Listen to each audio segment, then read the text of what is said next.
ಅಲ್ಲಿನ ಜನನ ಏನ್ ಮಾಡ್ತಾರಂದ್ರ ಜಗಲಿ ಮ್ಯಾಲ ಇಟ್ಟು ಪೂಂಜಿ ಮಾಡ್ತಾರಂತ ನಾಲ್ವಡಿ ಕೃಷ್ಣರಾಜರನ್ನೆಲ್ಲ ನಾ ಕೇಳಿದೀನಿ. ಇಲ್ಲಿ ಜನರನ್ನ ಎಲ್ಲಿ ಪೂಂಜಿ ಮಾಡ್ಯಾರ ಅಂದ್ರ ನಿಮ್ ಮನಿ ಹಿತ್ಲಾಕ್ ಪೂಂಜಿ ಮಾಡ್ರ. ನಾ ಬೇಗ ಗೊತ್ತೇನೆ, ಯಾಕಂದ್ರ ನಾನು ದಿನ 30 ಕೊಡ ನೀರ್ ತಂದಿಟ್ಟ ಬರ್ತೇನೆ.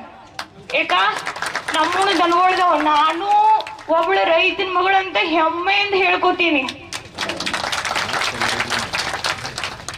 ಅದಕ್ಕ ನಾ ಹೇಳ್ತೇನು, ಯಾರ್ ಲಂಚ ಯಾರ್ ರೊಕ್ಕ ತಗೊಳಕ್ ಹೋಗ್ಬ್ಯಾಡ್ರಿ. ಇಲ್ಲಿ ಸಾರ್ವಜನಿಕ ವಲಯದಲ್ಲಿ ದುಡಿತಾರ, ಖಾಸಗಿ ವಲಯದಲ್ಲಿ ದುಡಿತಾರ. ಯಾವ್ದಾದ್ರೂ ಅನ್ನ ಹಾಕೋ ವಲಯ ಇದ್ರ ಅದು ಕೃಷಿ ವಲಯ. ಕೃಷಿ ವಲಯ ಮಾತ್ರ. ಈಗ ಏನಂದ್ರ ಇಲ್ಲಿಂದ ನೀರ್ ಬ್ಯಾರೆ ಕಡೆ ಹೊಂಟಿದಾವ್, ಹೌದು, ಬ್ಯಾರೆ ಕಡೆಯಿಂದ ನೀರ್ ಹೊಂಟಾವು. ಇಲ್ಲಿ ಭಾಗದ ಜನರಿಗೆ ನೀರಿಲ್ಲ. ನೀರ ಸಲುವಾಗಿ ಎಷ್ಟೋ ಜನ ತಾಯಂದಿರು, ಗುರುಜಿಯವರು, ರಾಧಾಕ್ಷರು, ಅವ್ರು ಇವರೆನ್ನದೇ ಎಲ್ಲರೂ ಬಂದ ಈ ಚಳವಳಿಗೆ ಭಾಗವಹಿಸತ್ತಾರ. ಅಂತಂದ್ರ ಈಗ ಎಲ್ಲ ಗ್ಯಾರಂಟಿಗಳನ್ನ ಕೊಟ್ಟಾರ. ಈ ಗ್ಯಾರಂಟಿಗಳು 2023 ಕಟ್ಟ ಬಂದವು. ಮುಂಚೆ 1907 ನಾಲ್ವಡಿ ಕೃಷ್ಣರಾಜ ಒಡೆಯರು ಮಂಡ್ಯ ಮತ್ತು ಮೈಸೂರು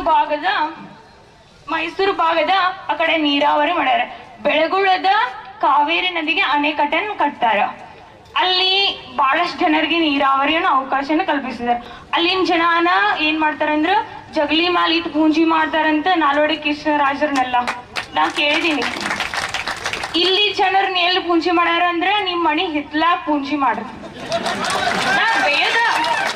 ನಾವು ಬೇಯು ಉದ್ದೇಶಪೂರ್ವಕವಾಗಿಲ್ಲ, ಆ ರೀತಿ ಪರಿಸ್ಥಿತಿ ಐತಿ.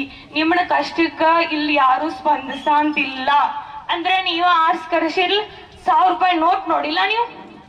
2023 ML ಎಲೆಕ್ಷನ್ ಬಾದ್, 2024 MP ಎಲೆಕ್ಷನ್ ಬಾದ್, 2025 KB ಎಲೆಕ್ಷನ್ ಬಾದ್, ಆಮೇಲೆ 2026 ಒಂದ್ ಬರ್ತೈತಿ, ಗ್ರಾಮ ಪಂಚಾಯತಿ ಬರ್ತೈತಿ, ಮತ್ ಹೊಳೆ ರಿಪೀಟ್ ಆಗೋದ್ ಬರ್ತಾವ.